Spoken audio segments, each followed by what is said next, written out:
To your appointment viewing here on NewsX. We've gone for 4.5 months. We are nearing 100 episodes. That's 100 hours of programming here in prime time to get you the voices of India's wealth creators. And we are doing it a bit early today because, of course, the Prime Minister of this country is going to be hosting a really interesting initiative where we are bringing together 3,000 plus scientists and researchers from all across the world over the next 1 month to ideate, work together, do it, sharing of capabilities and specializations to really push this logic of creating a nerve center for the global economy here in India. It can't happen if the best of India around the world are not working with the best of India who are still very much here.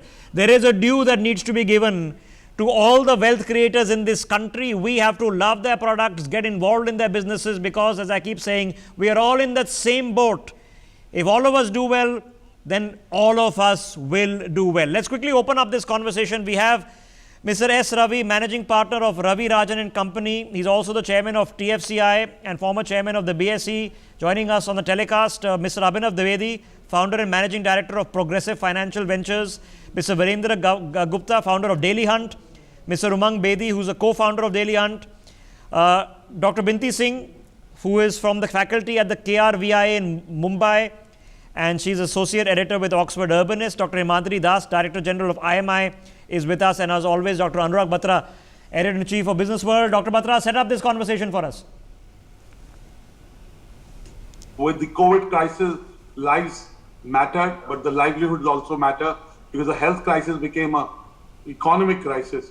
So our Prime Minister for the last 5 months have been extolling us to be Atmanirbhar, to be able to create ideas, solutions, institutions and enterprises that not only serve the country but go global. Today we have leaders who in their fields thought global and hopefully will have a global impact. So let me start by asking Mr. Ravi, today we celebrate the birthday of our father of the nation, Mr. Gandhi, and our Prime Minister has assembled this think tank from across the globe to be able to collaborate with Indian leaders and come up with ideas that help the country.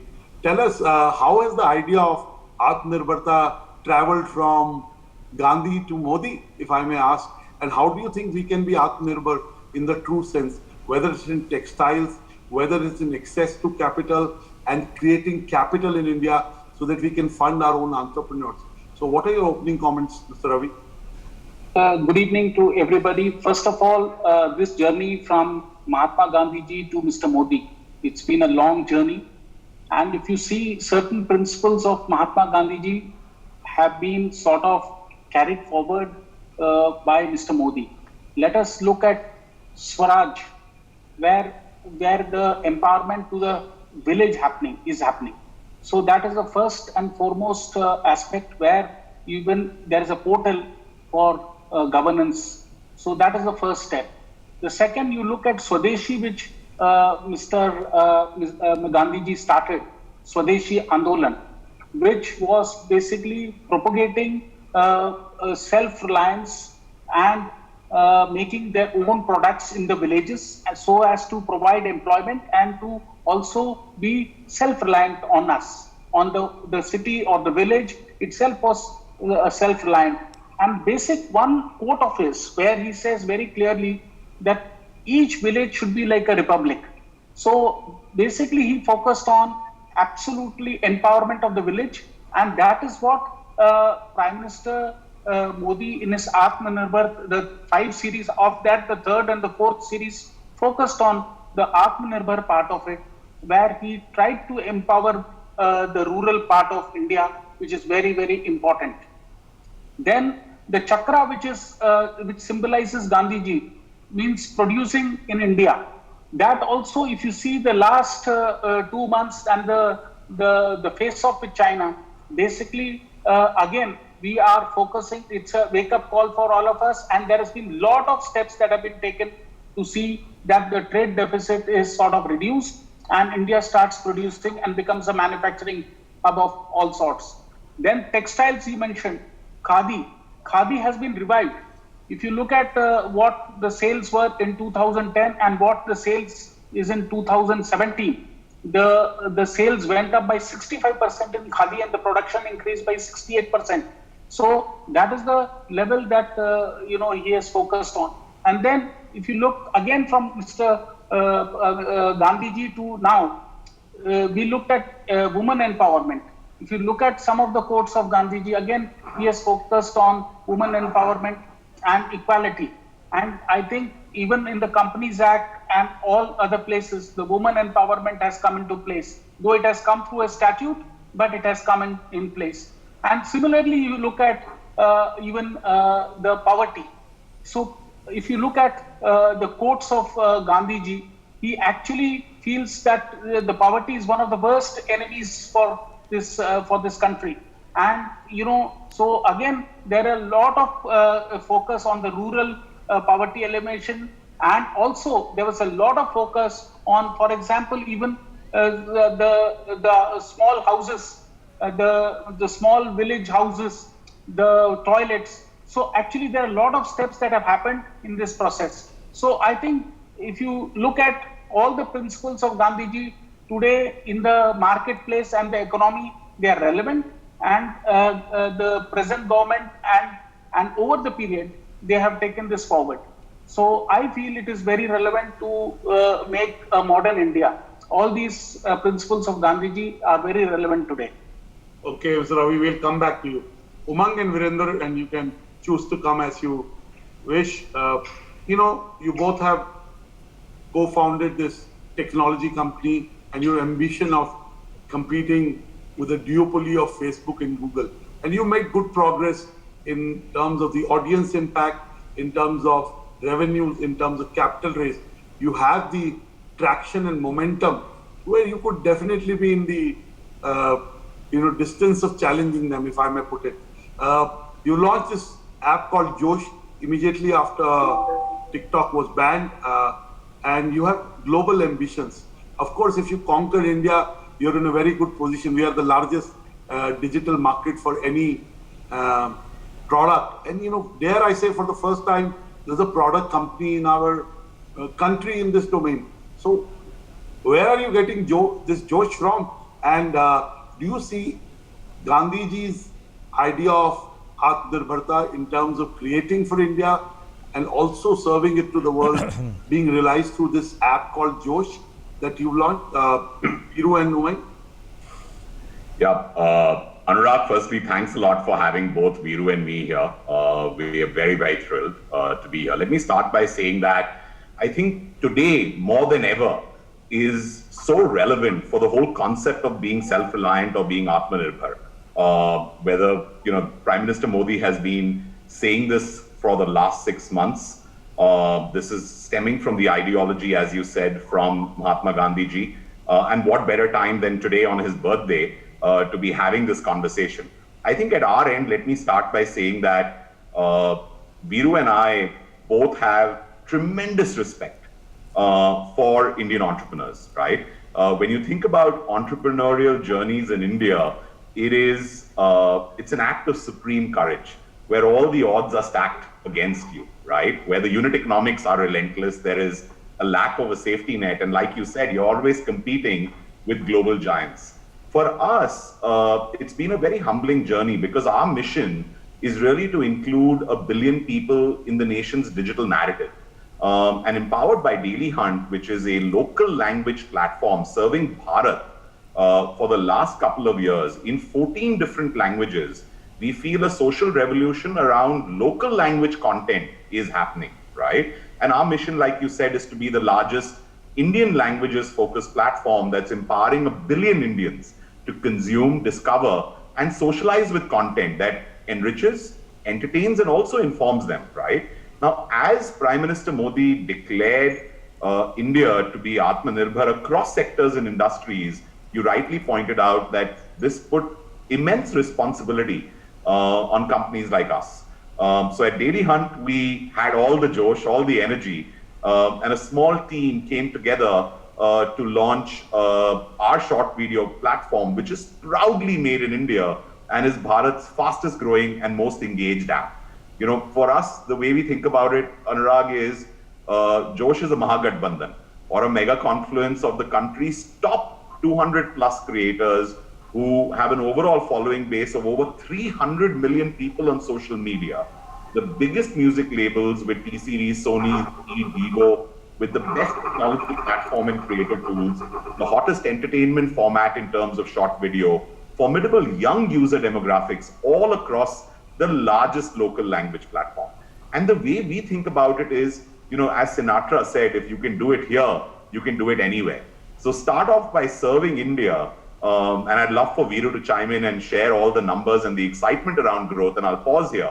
But essentially, our ambitions are to create a world-class product company serving Bharat, serving India, and then exporting it to markets where we see relevance for local language audiences who don't necessarily speak English as their first language. Viru, over to you. Thanks, Umang. And,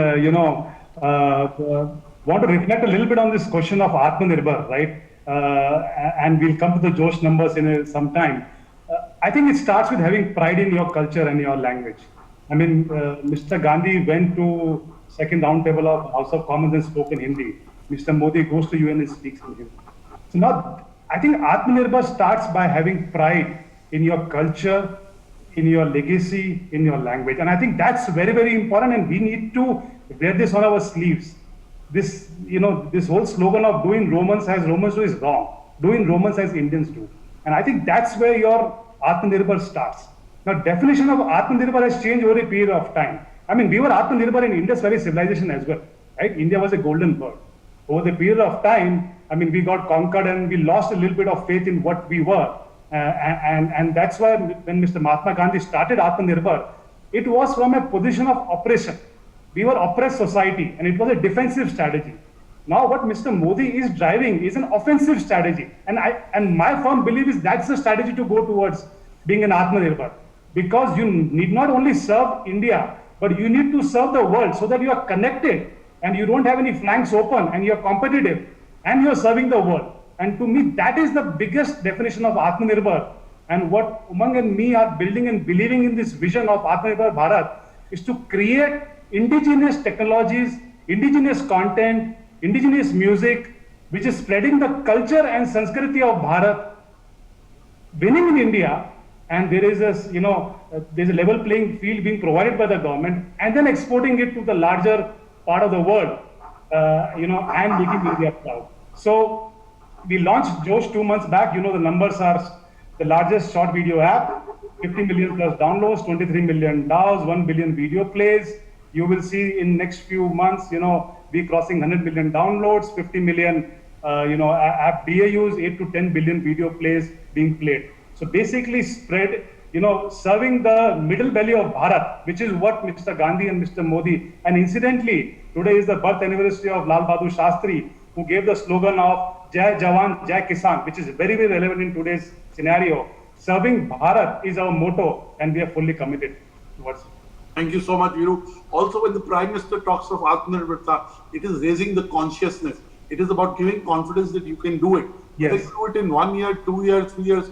That shift in the mindset that we can do it is what the Prime Minister is enabling. And sometimes we underestimate the power of what he says. Abhinav Dwivedi, you are an Indian who lives in Canada and you're joining us early morning from Mississauga. Tell us, you've been an entrepreneur in the financial space, in the fintech space, and you've come up with this app with the collaboration in Silicon Valley. Tell us, how does entrepreneurship equal Atmanirbharta? And tell us a bit about what your app does, and how do you see India currently in the world map? You're a little outsider, you live outside India. So while we live in India and we have a point of view on India, we're a little more emotional about it. I'm not saying you're not emotional about India, but we tend to see it from inside out. You're seeing it from outside in. So tell us, this is election season in the US, so there is warmongering, there is talk of America first. Do you see our Prime Minister successfully being able to champion India's cause for being a power in the future? Abhinav Dwivedi? Thank you, Anurag, for having me on the show, and hello to all viewers. First of all, I have great faith in India. I'm very patriotic, irrespective of where I live, and I think PM Modi is doing a great job championing and directing where India needs to go. I will only say that some things he's done recently for Atmanirbharta, where he's pushing for privatization, he's pushing for deregulation. What more can be done, I believe, is since we're talking Gandhi to Modi, post Gandhi, that is post independence, India did well in the state-run sort of big industries and placed India well. But somewhere around 70s, 80s, we lost our will to modernize them, and that's where we lost our ground to be part of the third industrial revolution, where we could have been competitive in pricing, quality, where we could have done well for providing innovation in products and so on and so forth. So that modernization needs some impetus. What more can be done? I think Mr. Modi is already on that path. He's already putting state-funded R&D in motion. He's providing a lot of momentum there, which absolutely is a must, because as we all know, innovation leads to cash flow. And last but not the least, I think we need to get to the very ground level where we say, okay, what is it that we are import heavy on? That is how it gets into the Atmanirbharta space, because if we are constantly importing something and just assembling and then exporting, I think what we can look at is how we can manufacture some of those components, how we can manufacture part or full of that, and that can be taken as case studies, go, no go, across various sectors, across products, and it doesn't take much, it just takes some very hard thinking and process of elimination. So to answer your question, yes, I think India is on the right path, of course. COVID has, is weighing on the economic recovery, and I'm going to speak a bit about where India is in my perception. So it's very fragile when it comes to public financing, and that prevents impactful fiscal stimulus.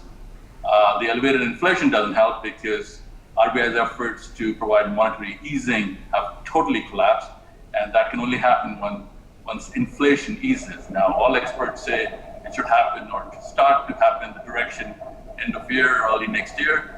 But again, it's a pie in the sky still. Absolutely, Abhinav. I believe that public expenditure by the government will really spur up demand, because you follow any economist, they will agree on one thing, that demand is a function of jobs and the money that the large part of population has for spending. And right now that has been impacted, and the mindset is of saving for the rainy day. I mean, it's already a rainy day, but maybe even a worse rainy day. So we'll come back to you. Let me bring in Dr. Himadri Das. Dr. Das, at the end of the day, education prepares the future leaders. Tell us, how can we make sure that our new education policy is set into implementation and motion, and we create the building blocks for tomorrow? Abhinav talked about innovation, Umang and Virendra talked about creating a product and having an ambition.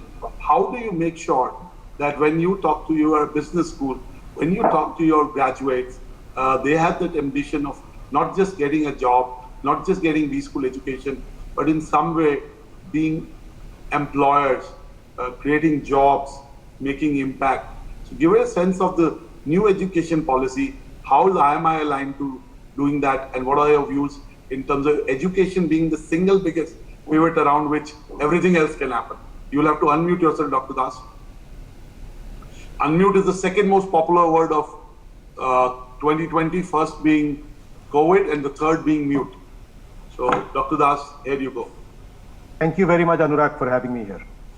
See, the way I see it, the NEP is a means to an end. So let's, cut to the chase and right away get to the end. So in my mind, the end is, education is a transformational agent, and it doesn't just give skills and competencies, it changes mindsets, it changes attitudes. So we have to think in a very disruptive way. Umang mentioned Mr. Gandhi's defensive strategy to Mr. Modi's offensive strategy. To think that way, you need the seeds to be sown during education, whether it's at a school level or college or in a business school.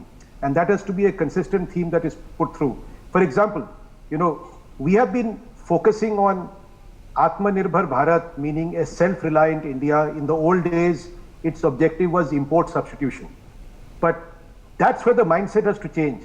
I believe we should think way, way beyond that. We should disrupt the mental models and say it is not for import substitution only, it's for export promotion also.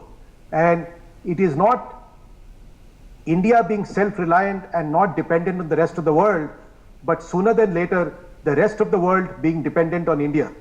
So it is not Atmanirbhar Bharat that has to pivot to Bharat Nirbhar Vishwa. And I think that's where we should be thinking. And that's where education comes in, to make these young minds believe that they don't have to think that they are playing catch up, they are playing second fiddle to the rest of the world. They need to start believing and thinking that the rest of the world will play catch up with them. They will be the trendsetters, they will not copy. So I'm very happy that Umang and Viru are doing this whole thing on local languages. See, so far, and no disrespect meant to any of the other very, very successful startup entrepreneurs, this is a term that Lee Fixell had coined. Of Tiger. Of Tiger. That time he was a Tiger. Now he's, Tiger of course, Global. On Tiger Global. He was then with Tiger. So they called it the this of that model, right? So, Flipkart became the Amazon of India. Ola became the Uber of India. Make My Trip became the Expedia of India. So everything was the this of that model.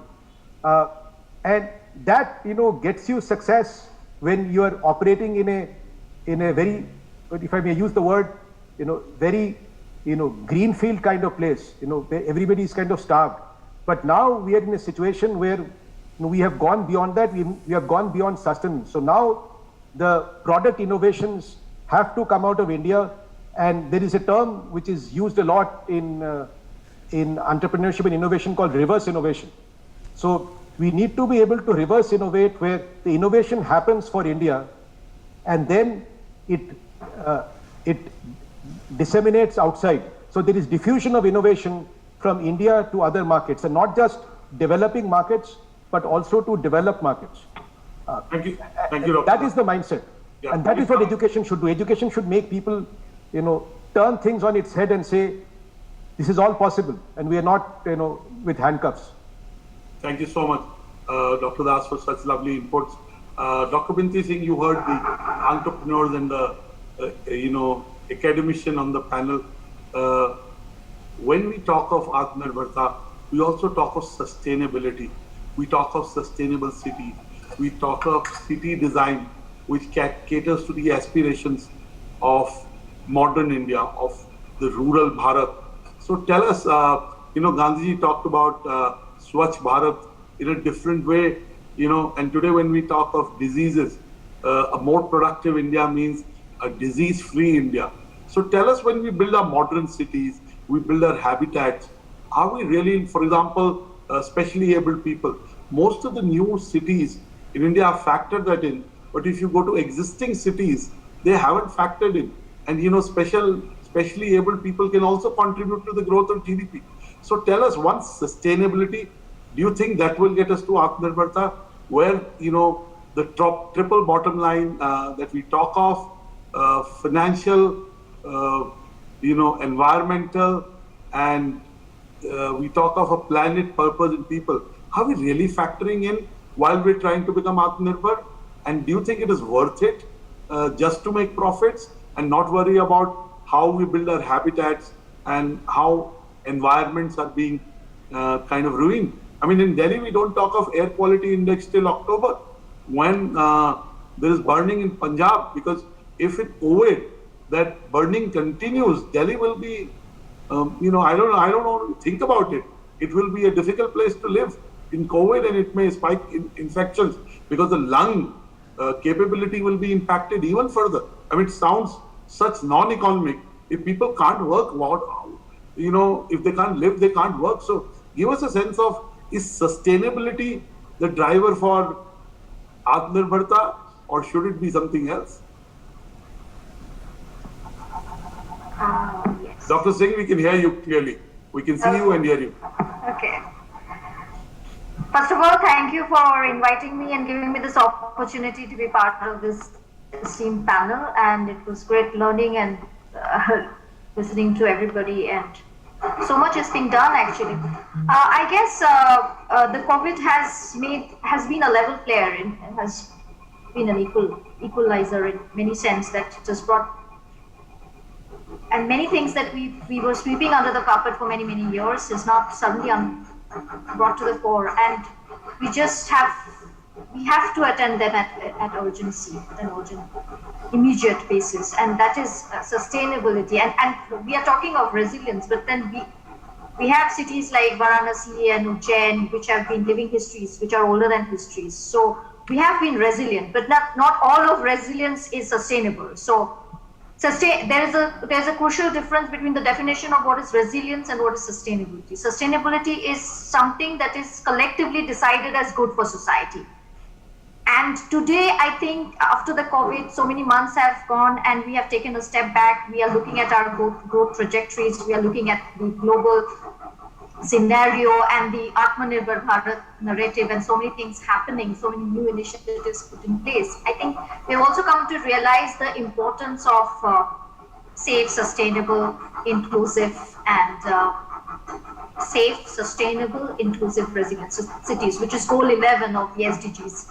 SDGs is a sustainable development goals, which is guiding the growth after the Millennium Development Goals. Now we have the Sustainable Development Goals, and all nations are signatories to it. So we are all, as nations, we are committed to those goals, and at individual levels, we are also committed to it. And I see a lot of awareness at the school level, at the college level, at the research level, and also at the level of policymakers. And there is a coming together of thoughts. There is a coming together of bridging the gap, coming together of minds, of knowledge systems, of cross-learnings, and also bridging the gap between institutions. So that, I think, is a positive thing. But yes, if you really talk of bottom of the pyramid, I think that change will come from the bottom of the pyramid. But that is something, it will take time. But I have a lot of hope on the people of India, because we as a society, we know that we have been resilient. I was coming to that definition. Resilient is, for example, not all of resilience is sustainable. Okay. So we have to distinguish that. So sustainable is something that is collectively decided, that is decided by citizens and government and everybody together collectively. So that is sustainability. So, okay, I'm just going to do a small interjection. Necessarily resilience is not sustainable. So we are talking of resilient. We are talking of how to be resilient and everything, but that is not essentially sustainable. So okay, we've heard pretty much from everyone, and if we just interject this into what now needs to happen next. We are talking about, in the context of what today is, the 2nd of October, or what it felt like. It had to begin with pride, that you have to believe, have some belief in what India is capable of, right? When we're talking about Atmanirbharta, it had to have social reform brought into it. It had to have some bold initiative. It required strategy. The bold initiative was a Tata going and building the world's largest steel foundry, or Asia's largest steel foundry at this point of time, when the Britishers told them that, listen, if you can make steel, we'll eat it. That required some bold moves.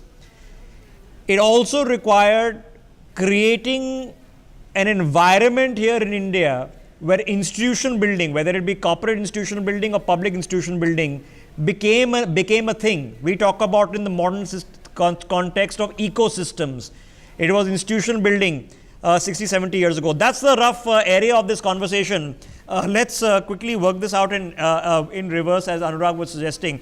Dr. Binti Singh, I'm just coming to you in a second. Dr. Himatri Das, in a very particular way, today when we talk about ecosystems, social, societal, because social reform has to happen simultaneously. We have to become a more open society.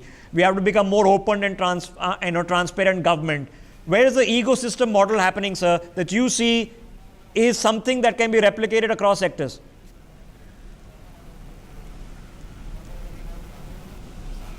Dr. Das, if you can hear me, sir. Yeah, go ahead. We can hear you. Go ahead.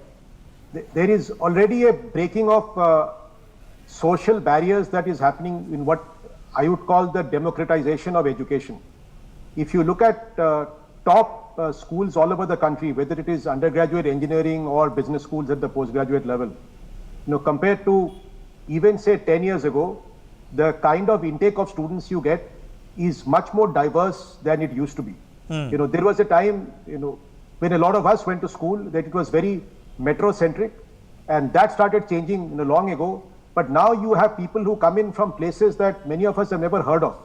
So, that's an excellent sign saying that the social ecosystem, whatever barriers existed, they are kind of vaporizing, and there is this aspiration, and then there is this, most importantly, this ambition and this belief that education can be a game changer. Okay. I believe a nation is on the right track when people start believing in the nooks and corners of this country that education can be a game changer, can change their lives. Okay. And that is what is drawing so that's a clear takeaway. Okay, now that also country. has to be ecosystem developed, because it has to be completely taken as a new pivot. Now, whether you want to discuss NEP, that's only going to be a small answer. The real answer has to be when the conversation between industry and the education system is happening. Okay, let's talk bold moves.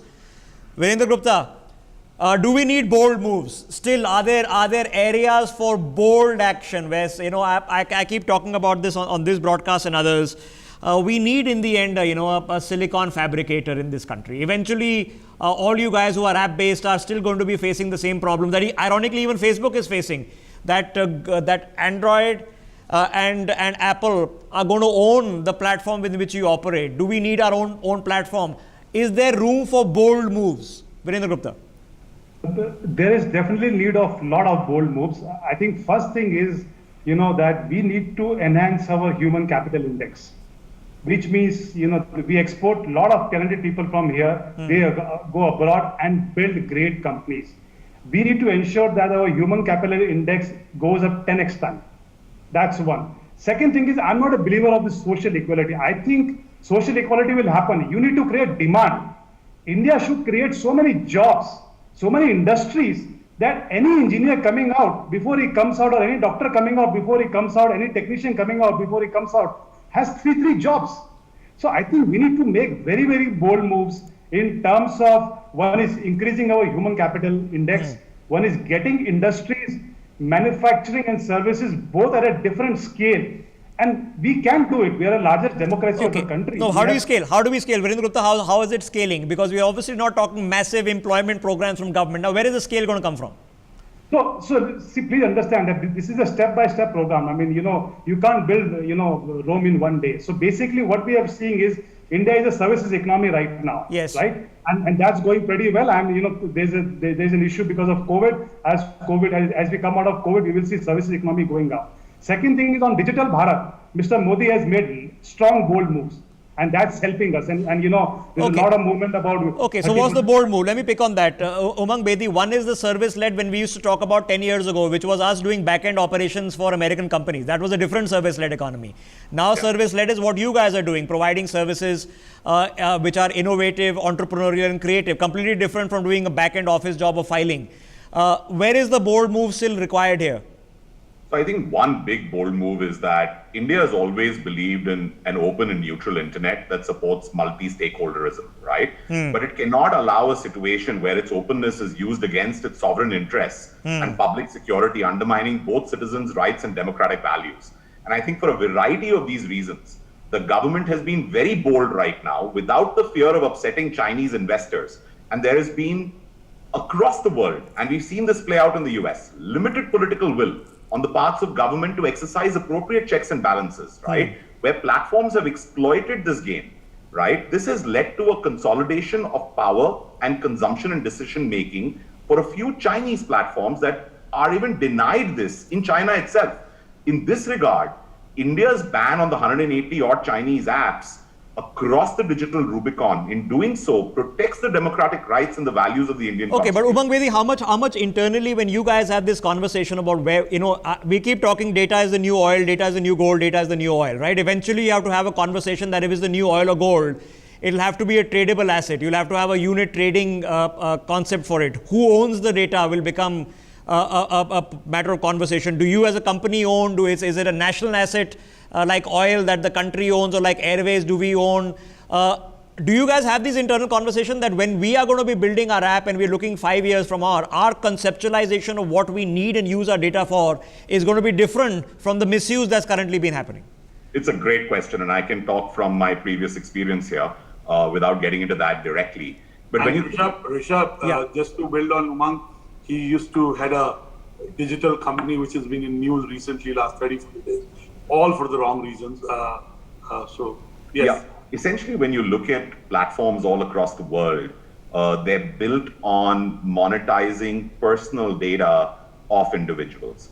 At Daily Hunt, we've taken the completely different approach. So there's the conversation that we have now. Of course, there is a data protection bill which is being tabled up in Parliament, and there's a lot of debate on what kinds of data is accessible to whom and what format. Our belief is we don't ask the individual even to log into our app, whether it's Daily Hunt or whether it's Josh.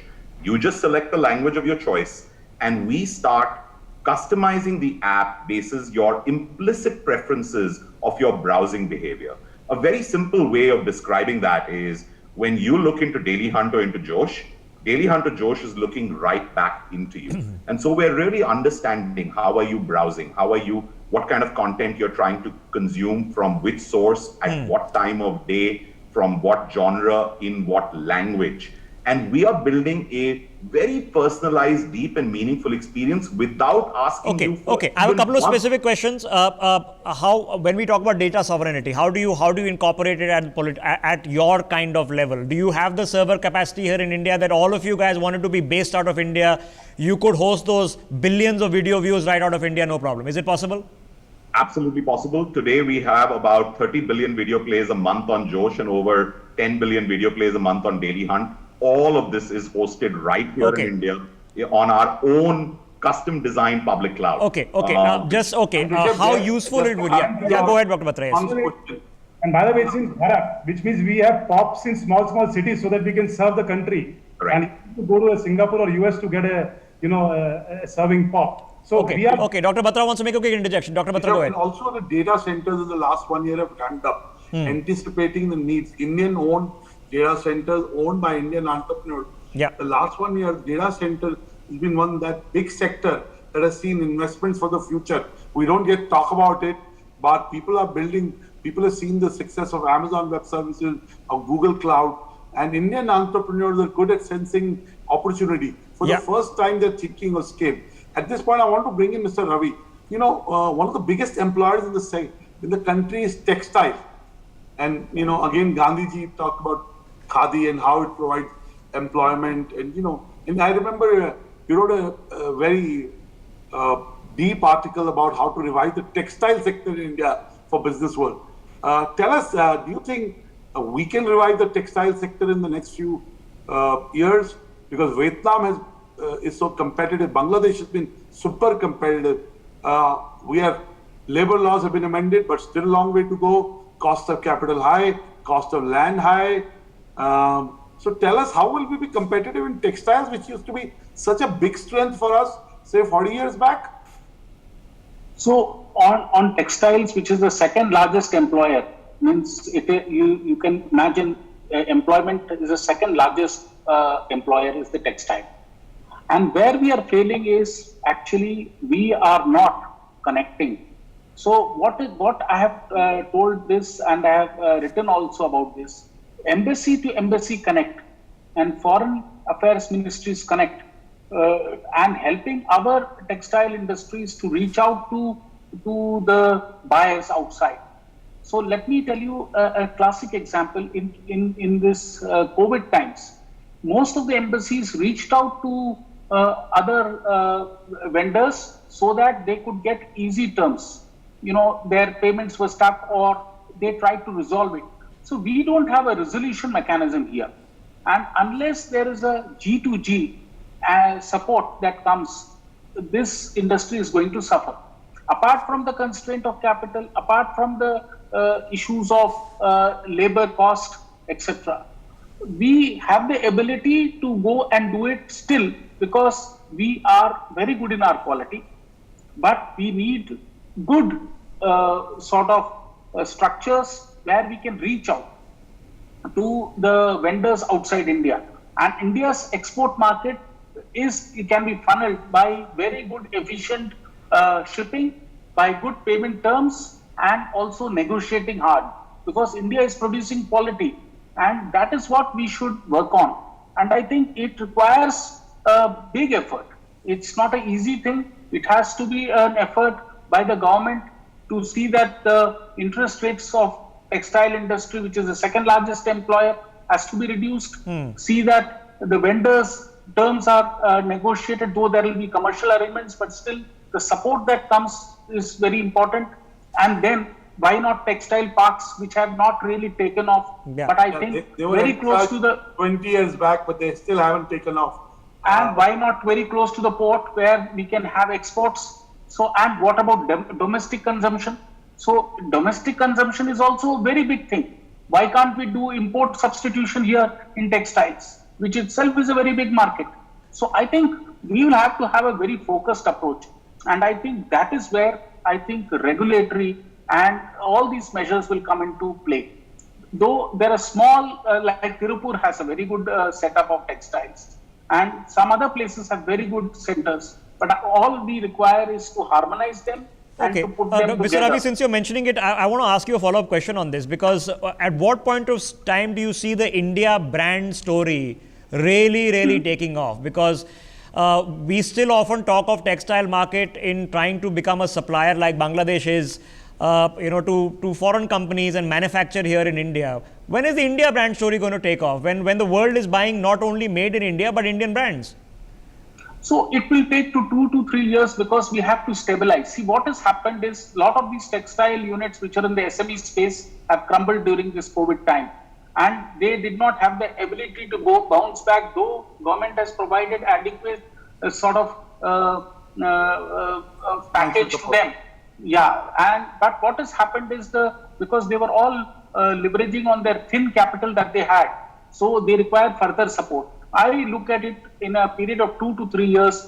If labor laws are amended and if the textile parks are put in place and the export is supported, I think domestic imports are domestic supplies are supported. Okay. I think it will be a 2 to 3 years this thing, because the big brands. Let me tell you one thing: the big brands are going to slowly disappear because the usage of big brands slowly. If you see the last 6-8 months, it has come down drastically. True that. It's a good point because things made more locally are being sold, and maybe that's a trend to say. But we have in this country, Ghar ki murgi dal baragar problem, that we don't give our own brands as much recognition and then want to go shopping in London. These kind of things happen. We've given so much to the world, including the Zero, including Zoga. Including these textiles, including most of the textiles that are used globally. I have one report to make from Gandhiji. First they ignore you, then they laugh at you, then they fight you, then you win. I think we are in a stage where we are fighting. We need to win. Okay, so people are fighting with us is probably a good thing. Okay, I've got a few minutes left before the PM speech. I want a couple of questions and then hand back to Anurag ji. Abhinav Dwivedi, big bold steps at the level, if you're talking about this in context to a Gandhi transition to Modi, what is still needed? What's that game changer that will still require boldness of thinking, not organic growth? I think a lot of bold steps are required, and I'll keep it current and I'll keep it to what's going on right now. So since we're faced with COVID, inflation is skyrocketing and there's hardly any public financing available for fiscal stimulus. So I'll keep it to inflation, and the way to control inflation requires some bold steps like taxation, not possible right now. Dropping of interest rates, not possible right now. So the growth has to come from the supply side process, which will pivot around, how when we do privatization. He's encouraging, insurance. banking, fertilizer, defense equipment, and so on and so forth. How he deregulates, which would, example could be how the foreign banks functioning here feel less, less tapped on. So some methodology to be able to sort of let go and yet be keeping the due diligence and compliance, and innovation. The way to go bold is innovation. If you can't innovate, you're not noticed. If you're not noticed, there's no cash flow, because only when you reduce the cost of business, only when when that leads to growth, will there be some pushing down on inflation. I mean, Moody's can talk about GDP shrinking for 11% and then this year, and then growth 10% next year, but that won't happen if there's really no organic input. Okay, so there's going to be stuff like, Anurag ji, we got about 8 minutes left. And then we'll open up to the panel. Avinash, this is this debate in India, the rating agency, you talked of Moody's. If we print more currency, there is a very likelihood danger of being downgraded. Should we worry about it? And again, there is a return on capital employed. If you print more notes and that can grow our GDP to a disproportionate number, then it's worth it. And we can engage with the rating agencies to explain our uniqueness. So we're not throwing good money after bad money, so to say. So do you think we should print more currency? I think there has to be a balance, Anurag. There cannot be out of control printing of currency, because we can do so and look good in the short term, and then go to the convincing, face-to-face conversation with the Moody's of the world. But they're going to perceive it as a knee-jerk reaction to be able to stabilize. It's not organic. It's not coming from within. And Abhinav, you're in Canada. When we had many debates, Rishabh and me have been on the show, and everyone gives an example. Oh, the government has done a lot, but it can do a lot more. Like, look at what UK has done. Look at what Canada has done. But India is India. India is not Canada. We have our. So, what's your viewpoint sitting in Canada, where the Canadian government has rolled out loans up to 3 years, and they'll be determined after 3 years. If you've done well, they will not be asked back. Do you think what can we learn from the Canadian economic stimulus, or do you think India is very unique? What happens in Canada stays in Canada? It's a very valid question, and I'll give my point of view very quickly. While India is facing the fragile public financing situation, so it's not able to provide economic fiscal stimulus, the likes of Canada and the so-called developed nations have fiscal stimulus all over the place. It's all injected into the economy. But I believe that gives a very deceptive economic dashboard. Like right now, if you look at Canada and the US and their economies, they're very pivoted on, you have breaks on mortgages, insurance. If I'm not working, I can get $2,000 a month. If I'm an entrepreneur, I don't have cash flow, they're giving $2,000 a month. This is absolutely a pseudo dashboard. I think what needs to happen is, once this support structure is removed, and then we see the reality of employment numbers, about foreclosures for real estate, demand, supply, how the retail sentiment looks. So the point here is, while India is it's a band-aid. It's a band-aid, Abhinav. It's a band-aid. We just band-aid the economy for a while till it kind of gets back. But at this point, we have 8.5 minutes left, and let me get all the panelists. Let me start with Dr. Binti Singh and ask her, Dr. Singh, what's been your top lockdown lesson? What have you learned in the last 6 months that will hold you in good stead throughout your career and life? Dr. Binti Singh? I think we lost her. So I'll ask... frugality and skilling. Frugality and? Upskilling. Skilling. Upskilling. Okay. Upskilling. Upskilling. Okay, good. I need to grow here. Okay, that's upskilling. May not happen, but on a serious note, Umang Bedi, what's that one lockdown lesson or two lockdown lessons that have kind of got itself center stage in your mind? I think what I would say is that you should never, ever waste a good recession. It is absolutely possible to innovate, put your head down, and create value in a recession, and there is proof points around this. In the 2008 recession, which hit the US, about 10% of the companies, about 6,640 companies that were listed on NASDAQ, actually ended up creating value. And I think COVID is here to stay for another year. The real founders, the ones with real courage to start a company or launch a product in dark times are going to emerge, because they're going to be, I love great times, but I relish and love the opportunities that the dark times provide. And I always tell young founders, be courageous and never waste a good recession. So I think a lot of the, faff around valuations, all of those good things are going to go away. I think innovation is about making things better. And this time, more than anything else, to basics. Go back to basics, conserve capital, get a great product, which is solving a real problem, a real product market fit. And, capital always comes to great products. There is no dearth of capital when you create an absolutely outstanding offering that can solve problems locally for Bharat and export it to the world. So I think there is no better time to innovate than now, and never, ever, ever waste a good recession. Fantastic. Abhinav Dwivedi, your top lockdown lessons as an entrepreneur? My personal lesson, Anurag, is I was trying to create a good work-life balance. That is a tremendous feel-good factor. And something still called work-life balance left. I think there is. The boundaryless working. We're actually working more, Abhinav, staying at home. But if you got a formula, we're happy to get that from you. But we're definitely happy to share it. And on the business side, Anurag, what we need to do, and that's just my personal opinion, we need to be aggressive, but with caution. What that means is apply moderate to medium risk strategies in the capital, like Umang said, and try to do more with less, get creative, minimize people that are required to do a task, minimize resources, or use them only when absolutely needed. I go to the old saying, and my parents have said it, I remember hearing through my childhood that, kadam zameen par or nazar laksh par. Like, you have to be grounded with caution. And currently, if I can say anything to this global economy, which is trying to recover in every nation, I think there's a catch-22 here. People who have to behave socially responsible are the ones who will eventually benefit from the economic recovery. That's the same person. You've got to wear a mask. You've got to have your social distancing, because if 100,000 person COVID infections a day in India doesn't recede, you can kiss goodbye to consumer confidence. You can kiss goodbye to capital investment. You can kiss goodbye to the various volatile fluctuations for rupee, and that just doesn't kickstart the process we've spoken about for the last 1 hour. Thank you, Abhinav. Mr. Ravi, your top lockdown lessons?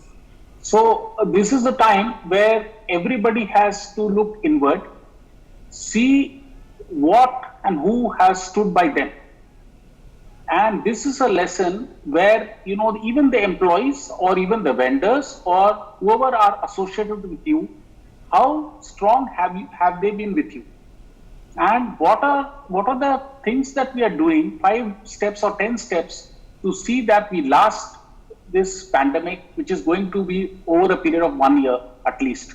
So I think every business model will have to retweak itself.